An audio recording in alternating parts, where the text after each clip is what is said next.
दोस्तों, legal and legal में एक बार फिर से आपका स्वागत है। कहते हैं कि डॉक्टर ईश्वर का रूप होता है। हालांकि मैं नहीं मानता इस बात को, लेकिन बहुत बड़ी तादाद में लोग ऐसा कहते हैं, मानते हैं। सच तो यह है कि ईश्वर तो ईश्वर होता है। ईश्वर निराकार होता है। वो लोगों को जन्म भी देता है, मृत्यु भी देता है। हालांकि उसका खुद का न जन्म हुआ है न मृत्यु होगी। ये धारणा सभी धर्मों में समान रूप से प्रचलित है, मानी जाती है। लेकिन फिर भी लोग किसी भी व्यक्ति को ईश्वर के बराबर लाकर खड़ा कर देते हैं, उसको ईश्वर के समान मानने लगते हैं। और जब ऐसी गलती की जाती है तब उस व्यक्ति को, जिसे ईश्वर का रूप कहा जाता है, उसे शैतान बनने में देर नहीं लगती। ऐसा ही कुछ मामला मेरठ के केएमसी अस्पताल से सामने आ रहा है, जहां के 7 डॉक्टरों के खिलाफ आरोप लगाया गया है कि उन्होंने एक महिला की किडनी उसकी जानकारी के बिना निकालकर बेच दी।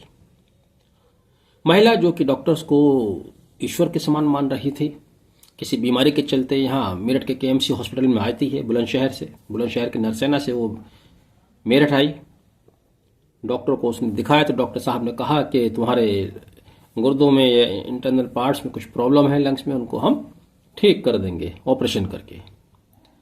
महिला एडमिट हो जाती है, उसका ऑपरेशन होता है, अस्पताल से छुट्टी हो जाती है, दवाई दे दी जाती है कि अब तुम जल्द ही ठीक हो जाओगी। लेकिन अगले 5 साल तक वो और ज्यादा बीमार होती चलेगी, ठीक नहीं होती। जब वह अल्ट्रासाउंड कराती है तब उसको पता चलता है कि उसकी तो एक किडनी ही गायब है। तब वह महिला डॉक्टर साहब को नोटिस भेजती है। नोटिस का जवाब नहीं आता है। जवाब के बदले में कहा जा रहा है कि गुंडे आते हैं उसको धमकाने के लिए। तब वह न्यायालय के समक्ष 175(3) BNSS के तहत प्रार्थना पत्र देती है। 175(3) जो कि CRPC में 156(3) था। अब चूंकि ये घटना 1 जुलाई 2024 से पहले की है, तो जाहिर है इसमें IPC के तहत मुकदमा दर्ज हुआ। हालांकि प्रक्रिया BNSS की ही चलेगी। महिला के प्रार्थना पत्र पर मुकदमा कायम हो जाता है IPC की धारा 326, 506 और 120B के तहत, और एक धारा मानव अंग प्रत्यार्पण अधिनियम 1994 धारा 18 के तहत ये मुकदमा केएमसी हॉस्पिटल के डॉक्टर, उनसे संबंध कुछ डॉक्टर्स के विरुद्ध दर्ज होता है, जिनमें मुख्य रूप से 7 नाम आ रहे हैं। ये 7 नाम हैं डॉक्टर सुनील गुप्ता, जिनके इलाज में वो थी, जिनको ऊपर सीधा आरोप लगाया गया है कि इन्होंने इनकी महिला की किडनी निकालकर बेच दी। डॉक्टर अजय एनवथ, डॉक्टर सीमा वार्ष्णे, डॉक्टर प्रतिभा गुप्ता, डॉक्टर निकिता जग्गी, डॉक्टर सतीश कुमार अरोड़ा और डॉक्टर अदिप कोटवाल के अलावा कुछ अज्ञात लोगों के खिलाफ भी मुकदमा दर्ज हुआ। तो बहुत ही गंभीर मुद्दा है कि कोई व्यक्ति डॉक्टर को ईश्वर के समान मानता है, उसके ऊपर विश्वास करता है, अपना शरीर उसके हवाले कर देता है।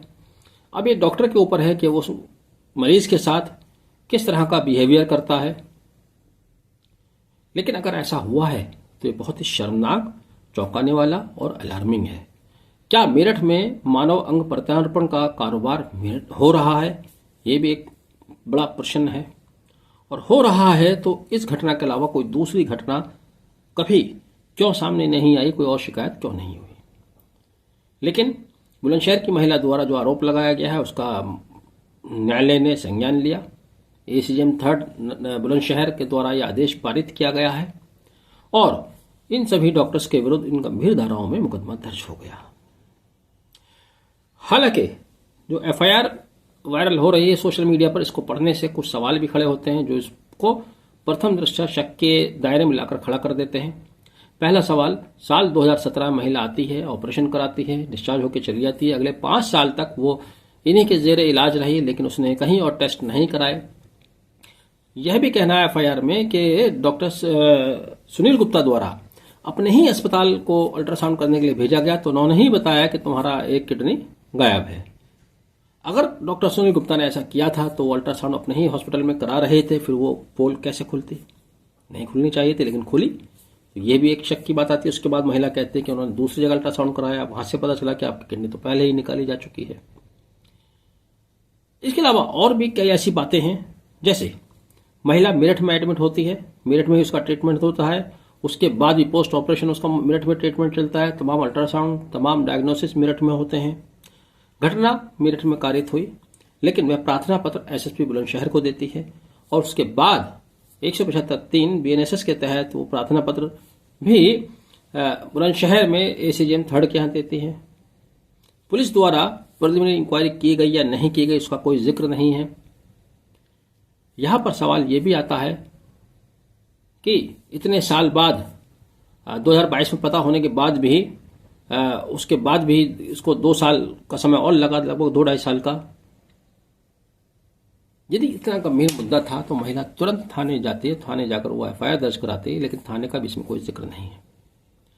इसके अलावा और भी बहुत सी बातें, खैर तो आगे की बात है, जांच का विषय है, इन्वेस्टिगेशन का विषय है, लेकिन जिस तरह के गंभीर आरोप केएमसी अस्पताल के डॉक्टर्स पर लगाए गए हैं, यदि इनमें जरा भी सच्चाई है तब लोगों के लिए बहुत ही चिंता का विषय है, बहुत ही परेशान करने वाली बात है कि किस तरह से एक मरीज डॉक्टर को पर विश्वास करता है और उसके साथ उसके अंगों का प्रत्यार्पण भी किया जा सकता है। जिस डॉक्टर को भगवान कहते हैं वही उनका सौदा कर देता है। ये वाकई में एक परेशान करने वाली स्थिति है। जांच में सामने आएगा कि सच्चाई क्या है। फिलहाल एफआईआर दर्ज हो चुकी है और अब पुलिस को इन्वेस्टिगेशन करना है। आपने वीडियो आखिर तक देखा, thank you, have a nice day.